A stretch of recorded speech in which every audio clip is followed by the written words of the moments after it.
Brilliance Audio presents A Baffling Murder at the Midsummer Ball by E Kinsey, performed by Simon Mattox. "Tell me again why we couldn't have gone by train," said Mickey Kent weakly as the motor coach clattered over another pothole. Katie shook her head. "We've been over this, darling. The char-a-banc is free. It was laid on by the family hosting the party. If we'd taken the train, it would have come out of the fee. Your fee." Puddle looked up from her book. "And it's door-to-door service. No need to traipse all the way to Paddington." "Lugging all our gear," agreed Skins. "It's all safely on the roof, under a lovely big tarpaulin. Shut up and eat your sandwiches." Mickey turned slightly more green than is usual for a healthy person and looked out of the window.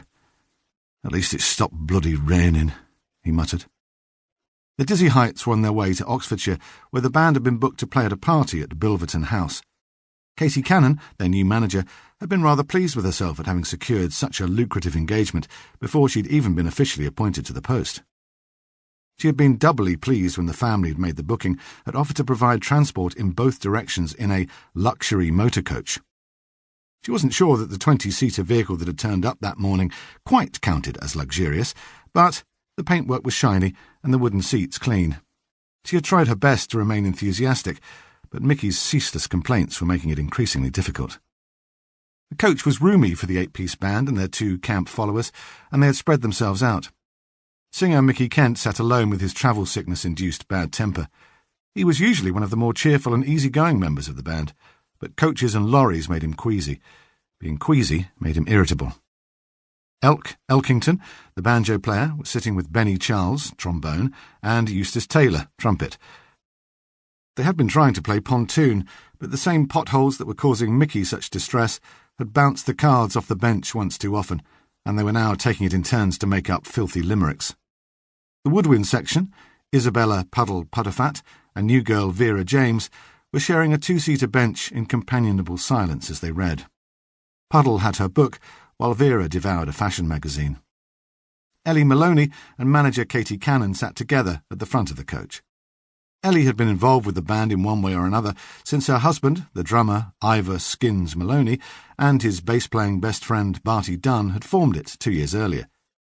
They had resisted the idea of employing a manager until only a week before, when Puddle had persuaded them to accept the services of her recently widowed sister Katie. Ellie had spent the bulk of the journey so far explaining the band's complex financial arrangements and dietary requirements. Skins and Dunn had been inseparable friends since childhood, and had been making a comfortable living as the best rhythm section in London since before the war. They had established themselves as musical pioneers, first with ragtime and then with jazz, and in the first few years after being demobbed, they had sought out musicians who shared their passion. By 1923, they had found exactly the right mix of talent and enthusiasm, and the Dizzy Heights were born. "I can't rhyme twinkle toes with wrinkled hose," said Dunn wearily. Skins pointed to a couplet further down the page. "Yeah, but then you can have a line here about her shocking stockings." "It's supposed to be romantic." "Soppy, you mean?" "You're a fine one to talk. I've put up with more than my fair share of soppiness between you and Ellie over the years." "Yeah, but it was my cheeky charm that won her over in the end, not the soppiness. Everyone loves a bit of cheeky charm. Stick some jokes in it, the kids will love it." Dunn shook his head. "Are you boys behaving yourselves back here?" said Ellie. She had stumbled the length of the jolting coach to join them. She sat down next to Skins. "Barty's keeping me in order," he said. "He's come over all grown up this morning." "I'm just trying to write a decent lyric for this song," said Dunn. "It's not like I've taken holy orders or anything." "Keeps turning down my suggestions," persisted Skins. "Everyone turns down your suggestions, honey," said Ellie. "You're a goof." "He's an idiot," said Dunn, without looking up.